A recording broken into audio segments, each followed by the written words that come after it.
స్ఫూర్తినివ్వడము, కాబట్టి ప్రోత్సహించడము, ఎంకరేజ్ చేయడం. ప్రేరేపించుట అంటే అర్థం ఏమిటంటే పురికొల్పడం. వినండి, అపోస్తుల కార్యాలు 18వ అధ్యాయం 13వ వచనం.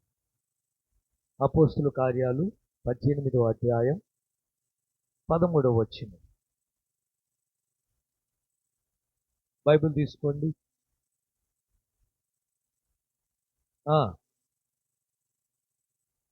వీడు ధర్మశాస్త్రమునకు వ్యతిరేకంగా దేవుణ్ణి ఆరాధించుటకు జనులను ఏం చేస్తున్నాడు?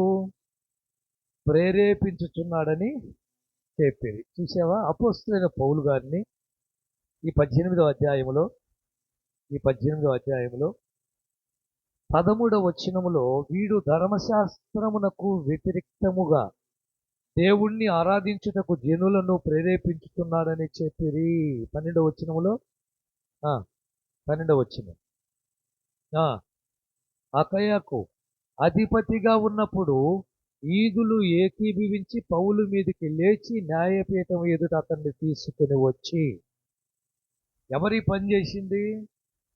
ఎవరైనా బయట వాళ్ళు చేస్తే పర్వాలా, అర్థమైందా? అపోస్తలుడైన పౌలు బయట వాళ్ళు కాదు ఆయన్ను ఇబ్బంది పెట్టింది. తనతో ఉన్నవారే, తనకు సంబంధించిన జాతి వాళ్ళే, తన బంధువులే. ఈ అపోస్తలుడైన పౌలు ఎవరు? యూదుడా కాదా? కదా, యూదుడే.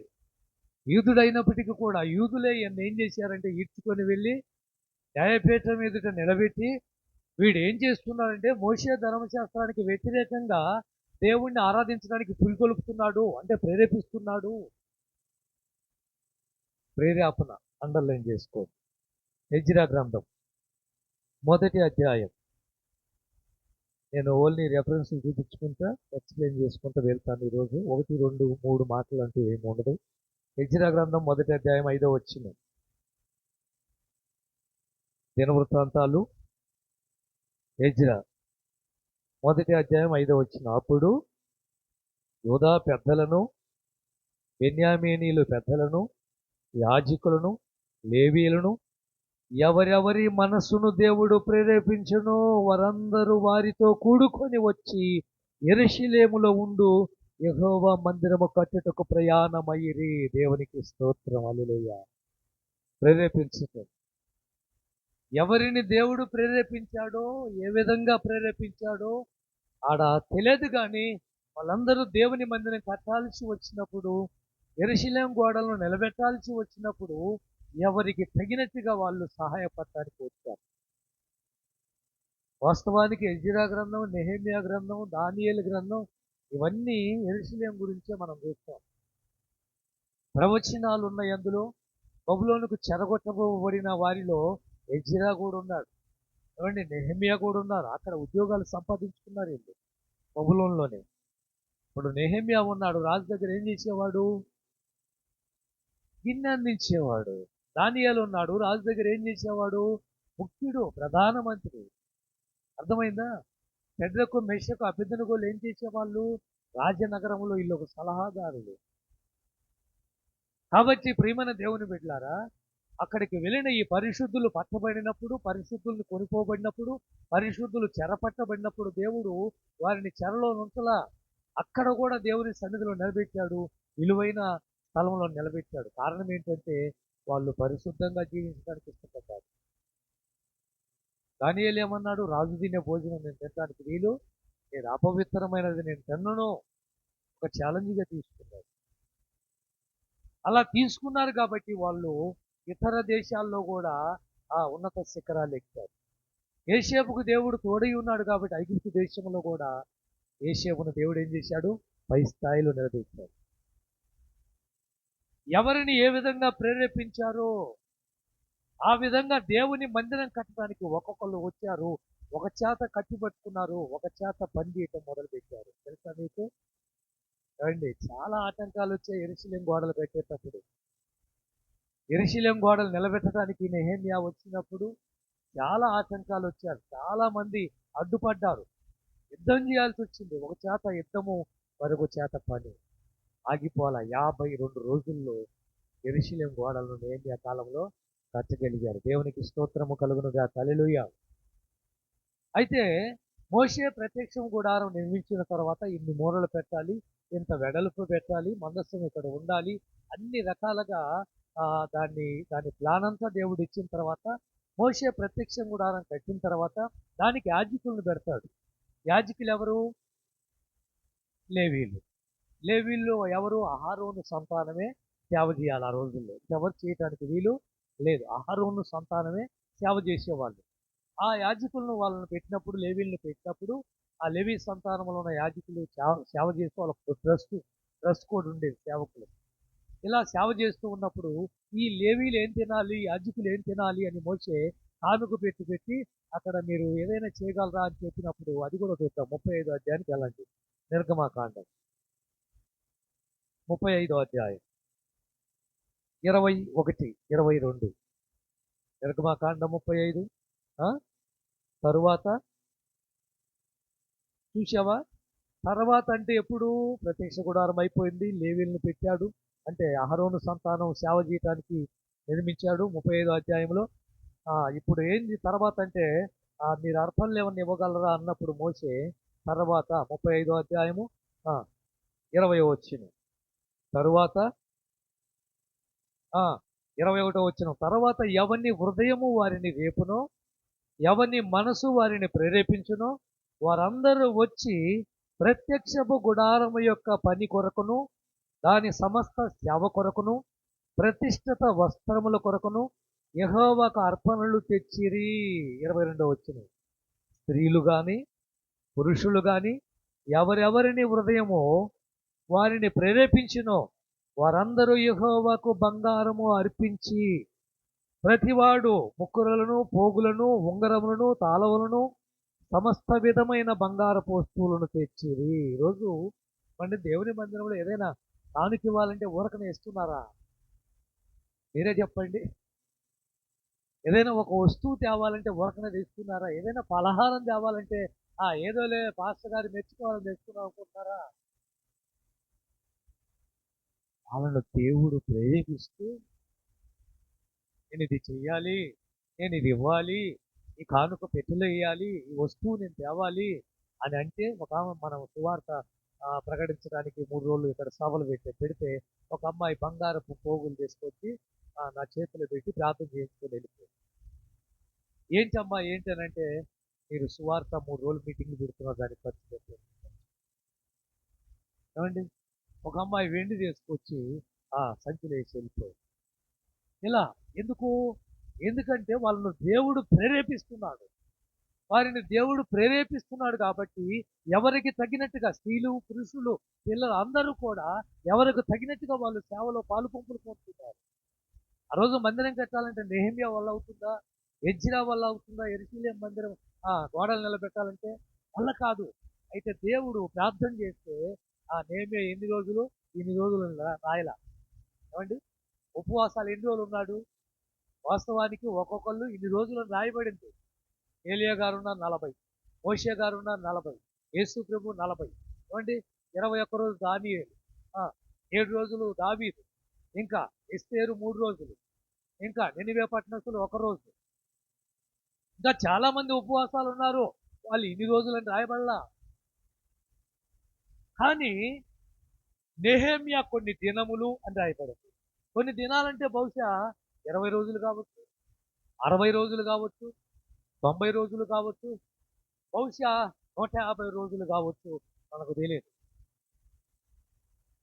ఆయన చేసిన ప్రార్థనకు ప్రతిఫలం ఏమిటంటే రాజు దగ్గర ఆయన ముఖాన్ని తీసినప్పుడు రాజు అంటాడు, ఆయన విచారంగా ఉన్నావు, నీకేమైనా జ్వరం వచ్చిందా ఏంటంటే విషయం మొత్తం చెప్తాడు. నా పితరులు ఉండే పట్టణం ఏమైంది? పాడైపోయింది. మా పితరులు సమాధులు ఉన్న పట్టణము పాడైపోయింది. యెరూషలేము గుమ్మాలు కాలిపోయాయి. నేను ఇలా ఉండక ఎలా ఉంటాను? సంతోషంగా ఎలా ఉంటాను అని చెప్తే రాజు అంటాడు, వెళ్ళు, సెలవిస్తున్నాను, 3 నెలలు 4 నెలలు చెప్తున్నాను, వెళ్ళు. ఇంకా ఏదైనా కావాలంటే సైన్ అయినా తీసుకెళ్ళి, ఏమైనా చెక్కలు కావాలా, మొద్దులు ఏమైనా కావాలా, ఏమండి నీకు ఏదైనా డబ్బు కావాలా? అసలు రాజు ఈయన పంపించడం అద్భుతం. ఇదంతా ఎలా వచ్చింది? ఈయన ప్రార్థనకు ప్రతిఫలం దేవుడు ప్రేరేపిస్తూ. ఇప్పుడు 35 అధ్యాయం 29 వచ్చిన కూడా చదువుతాం. 29 ఆ, ఆ, ఇశ్రాయేలీయులలో పురుషులేమి స్త్రీలేమి తెచ్చుటకు వారి హృదయములను వారిని ప్రేరేపించిన వారందరూ మనోపూర్వకంగా యెహోవాకు అర్పణలు తెచ్చిరి. ఎలా తెచ్చారు? మనసు పూర్తిగా ఇష్టపడి తెచ్చారు. కష్టముతో తేలా, బలవంతంగా తేలా, పిసినారితనంగా తేలా. వారు ఇవ్వవలసినటువంటి భాగమే కానీ, దేవునికి చెందవలసిన కానుకే కానీ, అర్పణే కానీ, బంగారమే కానీ, వెండే కానీ, ఏదైనా సరే దేవుని సన్నిధిలో ఉండాలి, వస్తూ ఉండాలని ప్రేరేపించబడి ఇష్టపూర్వకంగా మనోపూర్వకంగా తెచ్చారు. ప్రియమైన దేవుడు తెచ్చారు. ప్రేరేపణ ప్రేరేపణ ఆ రోజు అహాబు రాజు, మీ అందరికీ తెలుసు. అహాబు రాజు భార్య పేరు చెప్పండి. అహాబు రాజు భార్య పేరు ఏంటి? యెజెబెలు. యెజెబెల్ అంటే ఈమె రెడీ కావటానికి 2:30 నుంచి 3 గంటలు టైం పడుతుందండి. మీరు గుర్తుపెట్టుకోండి. ఈమె బయటికి రావాలంటే, ఈ రాణిగారు బయటికి రావాలంటే 2:30 నుంచి 3 గంటలు టైం పడుతుంది. ఆమె ఏం చేస్తూ తెలియదు ఇక. అంటే ఈమె రెడీ అయ్యి బయటికి రావాలి అంటే అంత టైం తీసుకుంది. ఈ రోజు కూడా ఉన్నారులే ఇంత టైం తీసుకునే వాళ్ళు. అయితే ఆ రోజు ఈమె భర్త అయినటువంటి అహాబు రాజు ఆయన నగరానికి ఆనుకున్న ఒక తోటను చూశాడు. చాలా అద్భుతంగా ఉంది. నాబోతు ఆయన తోటను చూసి ఆయన దగ్గరికి వెళ్ళి అడిగాడు. అహాబు అడిగాడు, ఈ తోట నాకు ఇస్తావా? నాకు ఆకుకూరలకు పడుతుంది. ఆ, ఆ, తోటకూర వేసుకుంటాను, అయితే దగ్గరగా ఉంటుందని అడిగితే ఆయన అన్నాడు, నా పితరులదండి ఇది. నా తల్లి తండ్రి నాకు ఇచ్చారు, లేక మా తాతగారు ఇచ్చారు, లేక వాళ్ళకు మించిన వాళ్ళు ఇంకా ముత్తాత గారు ఇచ్చారు. ఇది నేను అమ్మదలుచుకోలేదని ఒక మాట అన్నాడు. ఆ మాట అన్న తర్వాత మూతి ముడుచుకొని ఎలా ఎలా వెళ్ళాడు? మూతి ముడుచుకొని. ఎన్నో అధ్యాయం? రాజుల గ్రంథం 21 అధ్యాయం. 21 అధ్యాయం మొదటి వచ్చిన రోజు ఈ సంగతులు అయిన తరువాత ఆ ఆ నగరకు ఆనుకొని ఉమ్, నాబోతునకు ఒక ద్రాక్ష తోట ఉంది. అహాబు పిలిపించి, ఈ ద్రాక్ష తోట నా నగరను ఆనుకొని ఉన్నది కాబట్టి కూర తోటకిమ్ము, దానికి ప్రతిగా దానికంటే మంచి ద్రాక్ష తోట నీకు ఇచ్చేదను, లేదా ఆ, ఉమ్, ఇంతవరకు బాగుంది. ఎంతవరకు బాగుంది? ఇంతవరకు. ఇప్పుడు నీ ఇల్లు అనుకుని ఒక స్థలం ఉంది, అది మీకు కావాలి, అది కలిస్తే ఇంకొంచెం మీ పిల్లలకు ఉపయోగపడవచ్చు అని చెప్పి నువ్వు వెళ్ళి అడగటం తప్పు అయితే కానే కాదు. ఈ స్థలం ఇస్తావా అని అడగటం తప్ప కాదు. వాళ్ళు ఇస్తానంటే నువ్వు తీసుకోవచ్చు, ఇకపోతే ఇంతవరకు బాగానే ఉంది. ఏమన్నాడు? నీకు దీనికి బదులుగా ఒకటి ఇస్తాను అంటాం. బాగుంది, రాజుగారు చాలా చక్కగా మాట్లాడాడు, అందులో తప్పు లేదు. దీనికి బదులుగా ఇంకొకటి ఇస్తాను, లేదంటే దీనికి సంబంధించిన కొంత అమౌంట్ ఎంత పడుతుందో మార్కెట్ రేట్ అంత ఇస్తాను అన్నట్టుగా మాట్లాడాడు. కానీ ఈయనేమన్నాడు? కాదు. అందుకు నాబోతు ఆ చెప్పగా ఆ ఆ ఆ అహాబు మూతి ముడుచుకుని వాడి కోపంతో. ఎందుకంత కోపం? ఇప్పుడు అతనికి ఏదైనా అవసరం రావచ్చు, ఏదైనా అక్కర రావచ్చు, ఏదో ఒక రోజు తప్పకుండా నీ నగర కానుకొని ఉంది కాబట్టి అతనికి ఉన్న పరిస్థితిని బట్టి అమ్ముకోవచ్చు. అప్పుడు దాకా నువ్వు ఓపిక పట్టచ్చు కదా, ఓర్చుకోవచ్చు కదా నువ్వు. నేను ఇవ్వను, కుదరదు అన్నాడు. దానికి మూతి ముడుచుకొని కోపంతో వెళ్ళాడు. అన్నం తినలేదు, మంచానికి అడ్డుపడ్డాడు. ఈ విషయం కాస్త తన భార్య అయిన యెజెబెల్ చూసింది. తప్పులేదు, ఆమెది కూడా ఏమాత్రం తప్పులేదు. ఏంటండి అలా ఉన్నారు, ఏమైంది మీకు, మీరు ఎందుకని అలా ఉన్నారు, ఏం జరిగింది అసలు అని మాట్లాడటంలో ఒక భార్యగా తప్పులేదు, అంతవరకు బాగానే ఉంది. ఈయన సంగతి వివరించాడు, ఇది పరిస్థితి. వాడు పొలం ఇవ్వమంటే ఇవ్వలేదు అని చెప్పినప్పుడు ఒక భార్యగా ఎలా ప్రవర్తించాలి అనేది ఇక్కడ ఏమని చూసి మనం కొన్ని నేర్చుకోవాలి. ఏమలాగా ప్రవర్తించి ఏమలాగా నువ్వు ప్రేరేపించినట్లయితే ఏమో ప్రేరేపించింది రాయబడింది ఆ మాట 21వ అధ్యాయము 25వ వచనం. ఇక్కడ ఏలియా గారు మాట్లాడుతున్నాడు. ఏలియా గారు చెప్తున్నాడు తన భార్య అయిన యెజెబెలు అదుగో ప్రేరేపణ చేత ఏం చేయాలని ఒప్పు చేసిందేమా. భర్త సతమతమై ఇంటికి వస్తాడండి, ఆఫీసులో కానీ లేక ఉద్యోగంలో కానీ లేక వ్యాపారంలో కానీ ఎన్నో టెన్షన్లతో ఇంటికి వస్తాడు. మనసు బాగోక ఆ, ఆ, వచ్చి ఆ ఫర్నిచర్లో కూర్చుంటాడు అండి. అక్కడ కూర్చున్నప్పుడు లేక అక్కడ మంచానికి అడ్డం పడ్డప్పుడు ఒక భారీగా వెళ్ళి పక్కన కూర్చోవటంలో తప్పులేదు, ఆయనతో స్పందించడంలో తప్పులేదు. ఏంటి ఏమైంది బయట ఏం జరిగింది, ఇంతకు ఎవరితో గొడవ పడ్డావు అనడం తప్పులేదు. అంతవరకు బాగానే ప్రవర్తించినటువంటి యెజెబెలు అంటది, అందుకు నువ్వు బాధపడుతున్నావా, లేచి నువ్వు సంతోషంగా అన్నం తిను, నేను చూసుకుంటాను. ఇది కూడా పర్వాలేదు, ఎందుకంటే ఒక భార్యగా ఒక ధైర్యం, భర్తకేంటి ఒక భార్యగా ఒక ధైర్యం. ఏమంటే దానికి ఎందుకంటే తప్పులేదు, దీన్ని కూడా మనము మంచిగానే తీసుకోవచ్చు. కానీ ఇక్కడ తప్పు చేసింది ఎక్కడంటే వాడి పొలము లాక్కోవాలి అనే ప్లాన్ చేసి ఇద్దరు పనికి మాలిన సాక్షులను పెట్టి ఉపవాస దినాన్ని ప్రకటించి నాబోతును బయటికి ఈడ్చుకొని వచ్చి సభలో నిలబెట్టి రాజును దేశాన్ని దూషించాడని అబద్ధ సాక్ష్యం చెప్పి కాళ్ళతో కొట్టించి చంపించింది కూడా. ఇది అమ్మ ఒక భార్యలుగా మీకు చెప్తున్నాను, ఎలాంటి ప్రేరేపణతో మీ భర్తను ప్రేరేపిస్తున్నారు. ఒక తల్లి ఒక కొడుకును ఎలా పెంచిందో తెలుసా, దుర్మార్గుడిగా పెంచిందని బైబిల్ సెలవు. అంటే ఎలా ప్రేరేపించుంటుంది ఆ కొడుకును. ఈరోజు అనేక మంది భర్తలను తప్పుదారి పట్టించే భార్యలు ఉన్నారో, తల్లి తండ్రికి దూరం చేసే భార్యలు లేరా, ఉన్నారు. ఆ కొడుకును తీసుకుని వెళ్ళిపోయిన వారు లేరా, ఉన్నారు.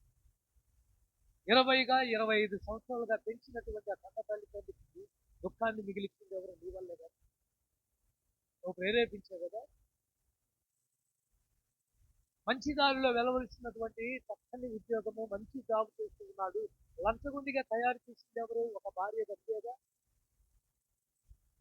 ఒకప్పుడు ఆయన 1 రూపాయి కూడా ఆశించేవాడు కాదు. మనం ఏం సంపాదిస్తున్నామో తీసుకో, లంచం తీసుకో, సంతకం పెట్టిన డబ్బు వస్తుంది కదా అని చెప్పి ప్రేరేపించి అనేక మంది లంచగొండుగా తయారు చేసిన భార్యలు కూడా లేకపోలేదు.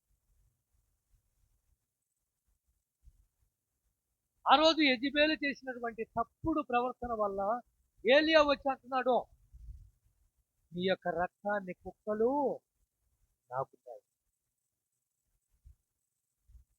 ఇద్దరు పనికి మాలిన వారు అని రాయబడింది అక్కడ. ఇద్దరు ఎలాంటి వారిని తెచ్చింది, మంచోడైతే అలాంటి నీతిమంతుడైన నాబోతు మీద సాక్షి చెప్పడు. ఇద్దరు పనికి మాలిన సాక్షులను తెచ్చి ఏమని సాక్ష్యం చెప్పించింది, చదువయ్యా.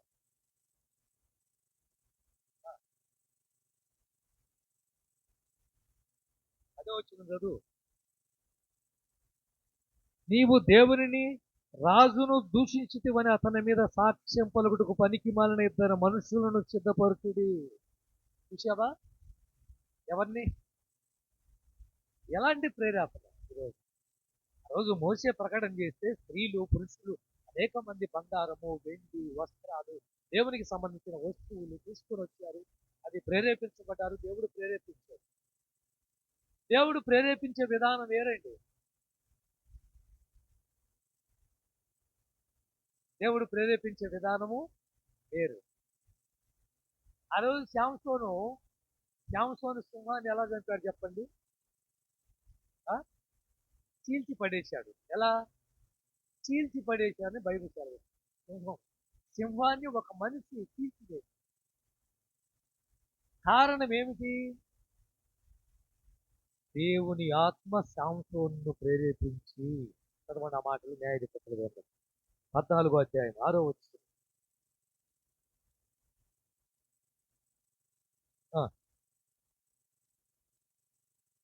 యెహోవా ఆత్మ అతన్ని ప్రేరేపించగా లేకపోయినా చీల్చినట్లుగా. చూశావా? దేవుని ఆత్మ ప్రేరేపిస్తే బలమైన కార్యాలను సాధించగలవు, శక్తి కలిగిన కార్యాలను చూడగలవు, చేయగలవు, సాహస కార్యాలను చేయగలవు. ఏమో ఒక భార్యగా ప్రేరేపించిన విధానం బాగోలేదు, చెప్పిన మాటలు బాగోలేదు. భర్తను సంతోషపెట్టాను, నువ్వు సంతోషంగా ఉండు, లేచి నువ్వు అన్నం తిని నేను చూస్తాను అంటే మంచి మాట, ఇంతవరకు బాగుంది. దీన్ని మనము ఎప్పుడు తప్పట్టుకొని వీల్లేదు. ఒక భార్యగా చెప్తున్నాను, ఒక భార్యగా నీ భర్త అలాంటి పరిస్థితి గుండా వస్తున్నప్పుడు ఆయన్ను ధైర్యపరచవలసిన బాధ్యత నీదే. అదేం కాదులేండి, పోతే పోయిన వాళ్ళకి ₹1,00,000 మళ్ళా సంపాదించుకున్నాలే, లేచి అన్నం తిను, తప్పుందా? తప్పులేదు. ఏదో బిజినెస్ మొదలు పెట్టాడు, ₹1,00,000 నష్టం వచ్చింది, ఒక భార్యగా ఆయన ధైర్యపరచవలసిన బాధ్యత మీదే. కానీ ఏం చేస్తున్నారు ఈ రోజున? తప్పుడు మార్గంలో నడిపించడానికి ప్రేరేపిస్తున్న భార్యలుగా ఉన్నట్లయితే అది మీకు మంచిది అనే కాదు. రోజు పొలం అమ్మి అందరు అపోస్తుల పాదాల దగ్గర పెడుతూ ఉంటే, చూడండి భార్యాభర్తల గురించి చెప్తున్నారు. పొలం అమ్మి అందరు అపోస్తుల పొలమే కాదు, స్థలాలు అమ్మి అపోస్తుల పాదాల దగ్గర డబ్బు తీసుకుని వెళ్ళి ఇది సేవ చేయండి, మందిరం కట్టండి, సువార్త ప్రకటించండి, అనేక మందికి ధర్మం చేయండి, మేము ధనవంతులుగా ఉన్నాం, పేదవారు ఉన్నారు, వారికి ఇవ్వండి, మాలాగా ధనవంతులు చేయండి. వాళ్ళు వచ్చిన డబ్బంతా సమకూర్చి లేని వారిని పెట్టి ఉన్న వారితో సమానంగా చేశారు ఆ రోజుల్లో. అర్థమవుతుందా మీకు? అపోస్తుల దగ్గర పెట్టిన సొమ్ము ఎలా ఎలా పంచిపెట్టారు? ఇప్పుడు మన సంఘంలో ధనవంతులు ఉన్నారు, పేదవారు ఉన్నారు, నిరుపేదవారు కూడా ఉన్నారు, స్థలం ఉన్నవారు ఉన్నారు, లేని వారు ఉన్నారు, ఇల్లున్నవారు ఉన్నారు, లేని వారు ఉన్నారు. ఆ రోజు అపోస్తులు అలాగ ఉన్నప్పుడు ఆయన సువార్త ప్రకటిస్తే పేతురు గారు ప్రసంగాలు చేస్తూ ఉంటే, అపోస్తుల పౌలు గారు ప్రసంగాలు చేస్తుంటే అనేక మందిలో మార్పు వచ్చింది. వాళ్ళు స్థలాలు అమ్మారు, పొలాలు అమ్మారు, యేసుక్రీస్తు వస్తున్నాడు మనకెందుకు ఇది అనుకున్నారు, అమ్మేసుకున్నారు, అపోస్తుల పాదాల దగ్గర పెట్టారు. ఎందుకు? మీరు తినమని కాదు, పంచిపెట్టండి పేదవారికి.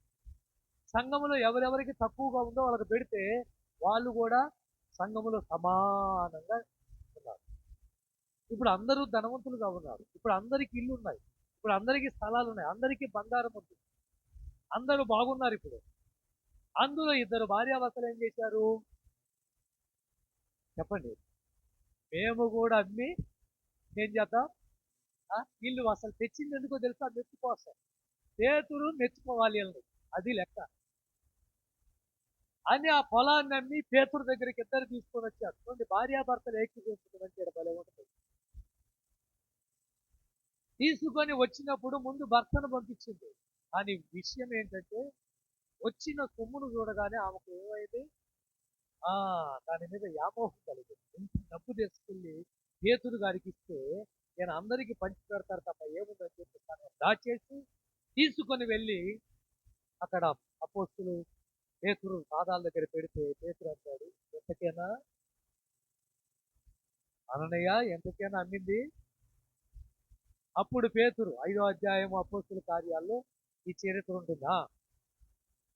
పేతురు, అననయ్య కొంత దాచుకొని అదిగో చూసావా? ఎందుకు సాతానుకు అవకాశం ఇచ్చావు? సాతాను సామాన్యుడు అవుతున్నారా మీరు? ఏండి, సాతాను తక్కువ అంచనా వేస్తున్నారా మీరు? ఆ రోజు ప్రభు అయిన యెహోవానే సాతాను ఏం చేసింది తెలుసా? ప్రేరేపించింది. ఏది? యేసు ప్రభువుని కాదు, తండ్రి అయిన దేవుణ్ణి. తెలుసా మీకు? ఎక్కడ ప్రేరేపించింది చెప్పండి? ఎక్కడ? దేవుణ్ణే ప్రేరేపించిందండి సైతాను. అది రైట్. ఎక్కడ? 2వ అధ్యాయం 2వ అధ్యాయం అనుకుంటుంది, ఏబు గ్రంథం 3వ వచనం చదువమ్మా. బాగా చెప్పారు మీరు.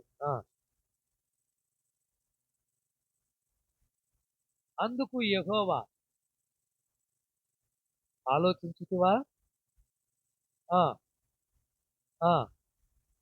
దేవుని యందు భయభక్తులు గలవాడు చెడుతనము విసర్జించిన వాడు ఆ లేడు. ఇప్పుడు బాగా వినండి. నిష్కారణంగా ఆ అదిగో దేవుణ్ణి ప్రేరేపించింది. పేతురు అంటున్నాడు, ఎందుకు సాతానుకు అవకాశం ఇచ్చావు నువ్వు పిచ్చి పని చేసి? సాతాను ఎందుకు నిన్ను ప్రేరేపించింది? ఆ రోజు యెహోవాను ప్రేరేపించింది. ఏబు భక్తుడు కాదు, ఏబు నీతిమంతుడు కాదు, ఏబు పరిశుద్ధుడు కాదు, ఏబు ప్రార్థనాపరుడు కాదు. కావాలంటే నేను రుజువు చేస్తాను, నువ్వు కంచెతి. దేవుణ్ణి ప్రేరేపిస్తే కదా దేవుడు కంచె ఉన్నదాన్ని తీస్తే కదా సాతాను లోపలికి వెళ్ళింది. నువ్వు నిష్కారణంగా అంటే అనవసరంగా నన్ను ప్రేరేపిస్తావు. ఎంతగా అల్లాడిపోయాడు ఏబు, ఎంతగా తలడిల్లిపోయాడు ఏబు. ఎన్ని రాత్రులు నిద్ర లేని రాత్రులు ఏబు సంగతి తెలుసా మీరు? ఎన్ని రోజులు తిండి లేనటువంటి దినాలు తెలుసా మీరు? ఎంత ఏడ్చాడో తెలుసా? తను పుట్టిన రోజును శపించుకునే స్థితికి, నా పుట్టినరోజు లేకుండా ఉంటే బాగుండేది అంటే ఎంత కష్టంలో ఉన్నాడో ఆలోచన.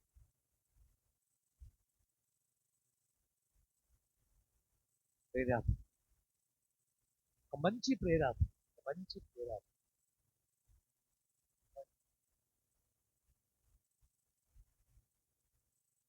ఆ రోజు చేసినటువంటి పేతురు, నువ్వు చేసిన ఈ పనికి ఏమవుతావో తెలుసా? పరిశుద్ధాత్మతోనే అబద్ధం ఆడుతున్నావు అంటే ఎక్కడ పడుతుంది.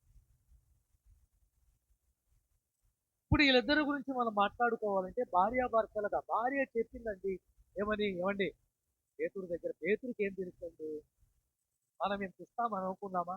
పొలం అమ్మితే ఇస్తామనుకున్నాం, ఇంత వచ్చింది, ఆయన ఏమో లెక్కలేస్తాడా అని భార్య చెప్తున్నప్పుడు నీ బుద్ధి ఏమైంది భర్తగా? ఆమెతో నువ్వు ఎందుకు ఏకీభవించావో? ఏం మాట్లాడుతున్నావు నువ్వు? ఆగో, నేను చెప్పేది విను.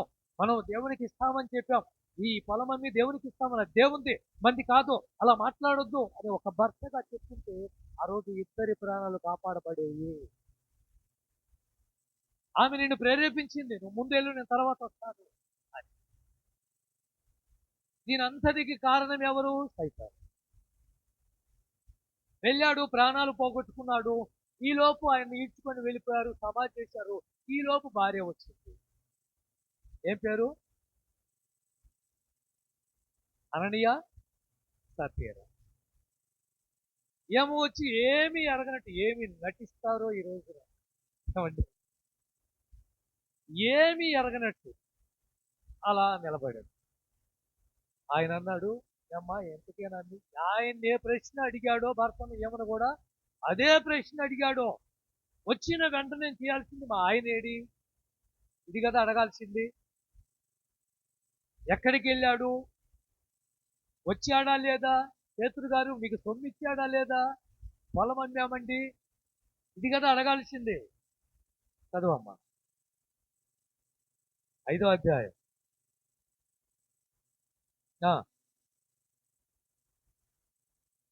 పొలం అమ్మెను, దాచుకొని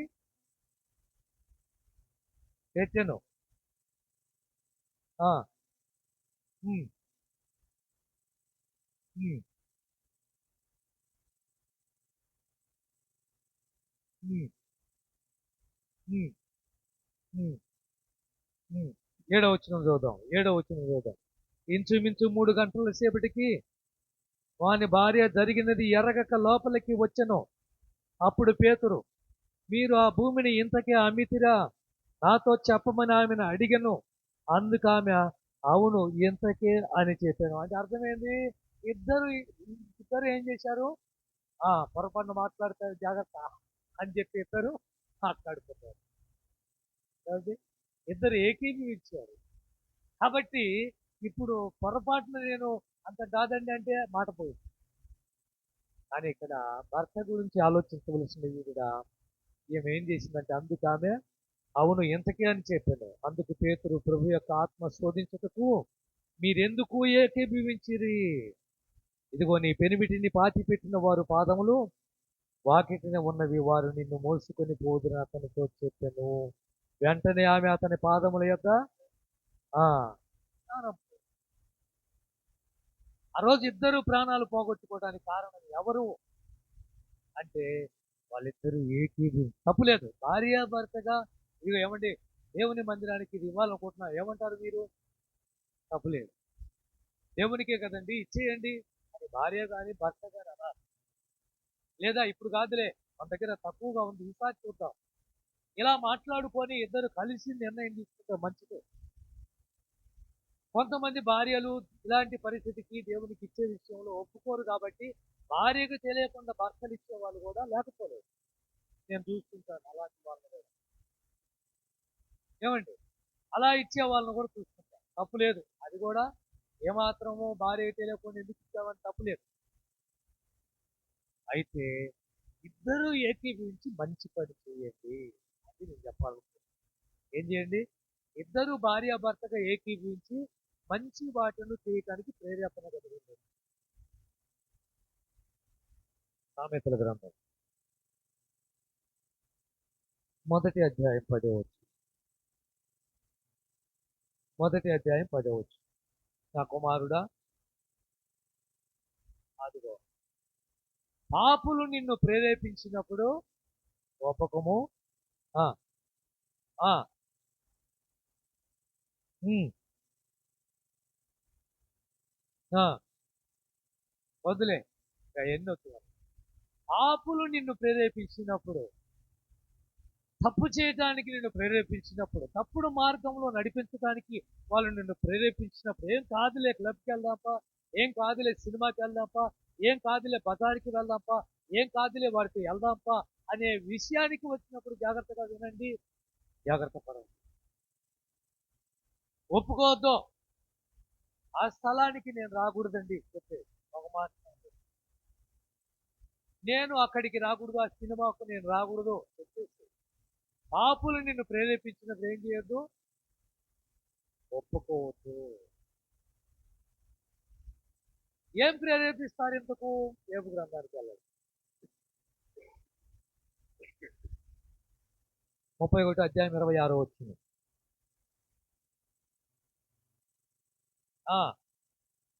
సూర్యుడు ప్రకాశించినప్పుడు నేను అతనినే గాని చంద్రుడు మిక్కులు కాంతి కలిగి ఉన్నప్పుడు అతనినే గాని చూసి నా హృదయము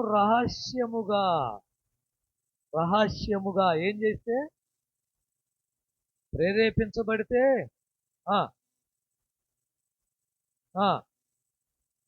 ముద్దు పెట్టిన ఎడల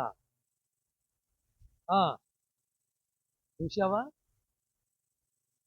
నా హృదయము రహస్యముగా ప్రేరేపిస్తే, పాపులు నిన్ను ప్రేరేపించినప్పుడు నీ హృదయములో ఏముంటుంది?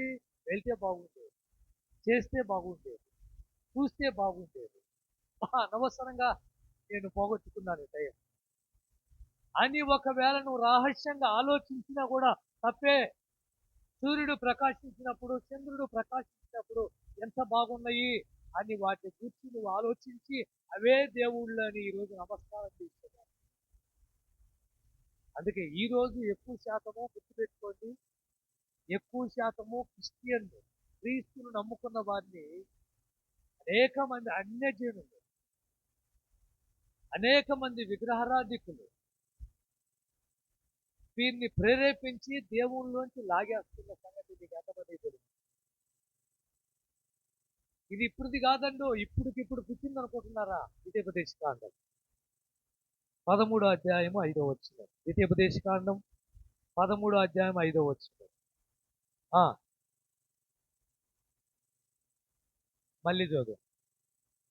నీవు నడవవలనని నీ దేవుడైన యెహోవా నీకు ఆజ్ఞాపించిన మార్గములో నుండి నిన్ను తొలగించున్నట్లు ఐగుప్తు దేశములో నుండి మిమ్మును రప్పించి విడిపించిన మీ దేవుడైన యెహోవా మీద తిరుగుబాటు చేయుటకు మిమ్మును ప్రేరేపించిన గనుక ఆ ప్రవక్తనేమి, ఆ కలల గనువానికేమి మరణ శిక్ష విధింపవలెనో అట్లా మీ మధ్య నుండి చెడుతనము ఇది ఒక చెడుతనం. దా మా గుడికి పోదా, సాయిబాబా గుడికి. ఏం కాదు, నువ్వేమన్నా పూజిస్తున్నావా? రాత్రా లేదా ఫ్రెండ్స్, ఇలా నిన్ను ప్రేరేపించినప్పుడు ఆ రోజు మోసే కాలంలో అలాంటి వారిని మరణ శిక్ష విధించాలి.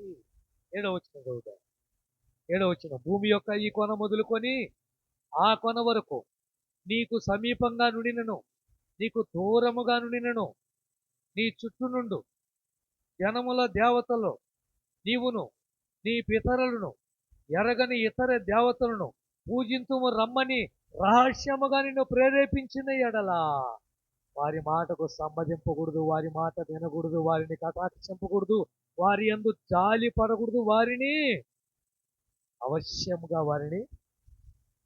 మీరు అనుకుంటున్నారు ఇప్పుడు వచ్చిందండి సోషల్ మీడియాలో మనం చూస్తున్నాం అంటారా? ఇప్పుడు కాదండి ఇది. అనేక మందిని బయల ప్రవక్త వల్ల మార్చారు తెలుసా మీకు? ఆశేరిదేవి అని ఒక ప్రవక్త, ఒక దేవత వైపుకు మార్చారు ఇశ్రాయేల్ ప్రజలను తెలుసా మీకు? యెరోబాము అనేవాడు ఒక బలిపీఠం కట్టి ఇశ్రాయేల్ ప్రజలను, యూదా ప్రజలను ఏరైన తర్వాత, ఇశ్రాయేల్ దేశం ముక్కలైపోయిన తర్వాత యెరోబాము ఒక బలిపీఠం కట్టి దేవత విగ్రహాలను పూజించారు తెలుసా మీకు? సొలొమోను మహాజ్ఞానవంతుడు, దేవతల వైపు తిరిగాడు తెలుసా మీకు? చదవలేదా మీరు సొలొమోను గురించి? ఇంత మహాజ్ఞాని మళ్ళా దేవతల ముందు కూర్చొని పూజలు చేశారు తెలుసా మీకు? ఎవరు ప్రేరేపించారు? సొలొమోను గారికి ఎంతమంది భార్యలు చెప్పండి? ఎంతమంది భార్యలు? 1000 మంది. మనోడు ఎట్ట చేశాడో మరి. ఏమండి, ఒక్కరితోనే ఆగలేకపోతుంది, 1000 మంది ఆయన ఏం చేశాడు? అందులో ఉపనపత్తులు ఎంతమంది? 700 మంది ఉపనపత్తులు అంట. 300, 700 నాకు ఐడియా లేదు. 700 ఓకే, సరే ఏదేమైనప్పుడు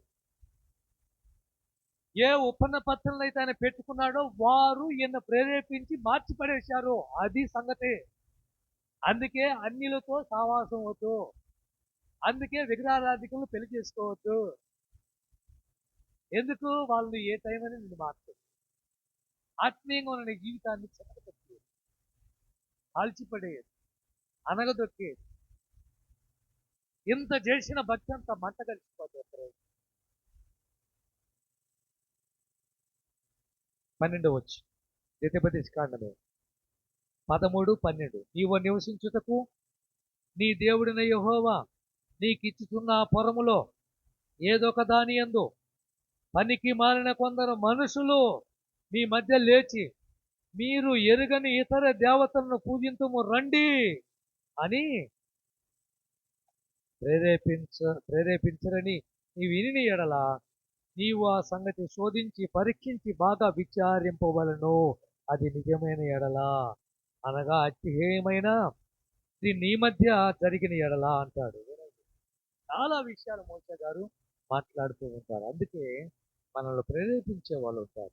ఏం చేశాడండి మీ దేవుడు? ఏమి ఇచ్చాడండి మీ దేవుడు? నీ కష్టాలు ఏమన్నా పోయాయా? స్థలం ఏమన్నా కొన్నావా? ఇల్లు ఏమన్నా కట్టావా? ఉద్యోగం ఏమన్నా వచ్చిందా? ఆరోగ్యం ఏమన్నా కుదుటపడిందా? నీ జీవితంలో ఏదైనా మార్పు వచ్చిందా దేవుని నమ్మినందు వల్ల? ఇప్పుడు చెప్పండి, ఏమవుతారు? ఇప్పుడు చెప్పండి. నిజమేగా? నిజమేగా నువ్వు చెప్పింది? మా దేవుడి దగ్గరికి అన్ని చేయొచ్చండి. ఈడ నువ్వు పత్యం ఉంటున్నావు, ఆడ పత్యమే లేదండి. స్వేచ్ఛ, నీకు స్వతంత్రం, ఎలా కావాలంటే అలా బతకచ్చు. రా అంటే నువ్వు వెంటనే ఏమవుతావు? ఇది బాగుందిగా, జాగ్రత్త. ఇర్మియా గ్రంథానికి వెళ్ళండి. ఎక్కడ ఏం రాశాడు? 28:16. ఇర్మియా గ్రంథం 28:16.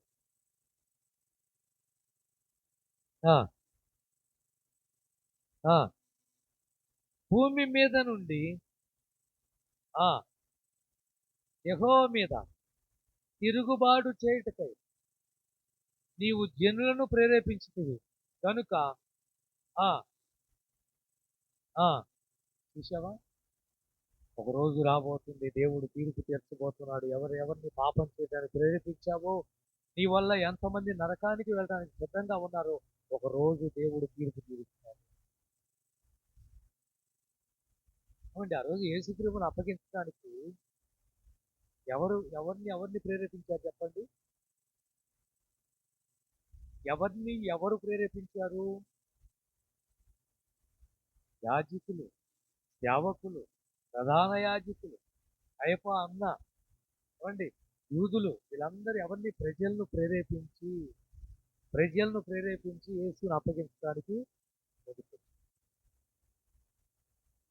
ప్రేరేపణ, మంచి ప్రేరేపణ, మంచి ప్రేరేపణ. మీకు ఒక మాట, మంచి మాట చూపిస్తాను, మంచి మాట మీకు చూపిస్తాను. ఆ, రోమపత్రిక 2 అధ్యాయం 4వ వచనం ముగిద్దాము. రోమపత్రిక 2 అధ్యాయం 4వ వచనం.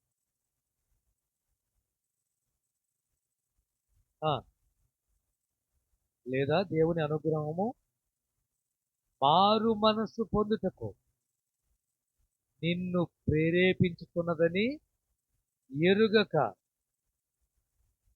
ఆ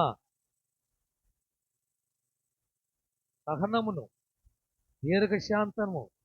ఆమేన్. ఏం ప్రేరేపిస్తుంది? మారు మనసు పొందుటకు దేవుని అనుగ్రహము నిన్ను ప్రేరేపిస్తూ ఉంటే, నువ్వేమో ఆయన సహనాన్ని, దీర్ఘశాంతాన్ని ఇంకా ఇంకా ఇంకా వ్యతిరేకిస్తూ ఉన్నావు, తునీకరిస్తూ, లెక్క లేకుండా ఉంటున్నావు. దేవుడు నిన్ను ప్రేరేపిస్తుంది ఏంటి? నువ్వు మార్పు చెందు, నీ హృదయ స్థితిని మార్చుకో, నీ అలవాటు మార్చుకో, నీ ఆలోచన మార్చుకో, నీ తలంపును మార్చుకో, నీ ఊహలు మార్చుకో అని దేవుడు మళ్ళా చదివిస్తాను 2 అధ్యాయం 4వ వచనంలో. లేదా దేవుని అనుగ్రహము మారు మనసు పొందుటకు నిన్ను ప్రేరేపించుతున్నదని ఎరుగక ఎరుగక దేవుడు ఎంతగా ప్రేరేపిస్తున్నాడు. ఇంత ప్రేరేపిస్తున్నప్పటికీ కూడా ఆయన నువ్వు ఎలా ఏం చేస్తున్నావు? ధృవీకరిస్తూ, వ్యతిరేకిస్తూ. ప్రేరేపణ. ఎవరైనా నిన్ను మంచి విషయాల్లో ప్రేరేపిస్తే, ప్రోత్సహిస్తే, ఎంకరేజ్ చేస్తే, పురికొలుపుతే, స్ఫూర్తినిస్తే ముందుకు వెళ్ళు. పాపులు నిన్ను ప్రేరేపింపగా ఒప్పుకోవద్దు. ఆ రోజు ఒప్పుకున్నాడా యేసు? ఒప్పుకో. ఒప్పుకొని ఉంటే యేసేపు గురించి ఈరోజు యవనస్తులకు మనం ఏం చెప్పేవాళ్ళం? మీరే చెప్పండి. ఆ రోజు ప్రేరేపించింది ఎవరు? పోతీఫరు భార్య అని అస్సలు ఒప్పుకోరు.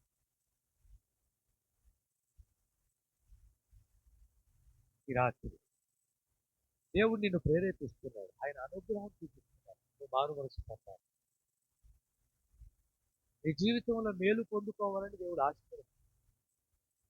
నీ కుటుంబం ఆరోగ్యకరంగా, ఆశీర్వదకరంగా, దీవెనకరంగా ఉండాలి అని ఆయన కోరుతున్నాడు, నిన్ను ప్రేరేపిస్తున్నాడు.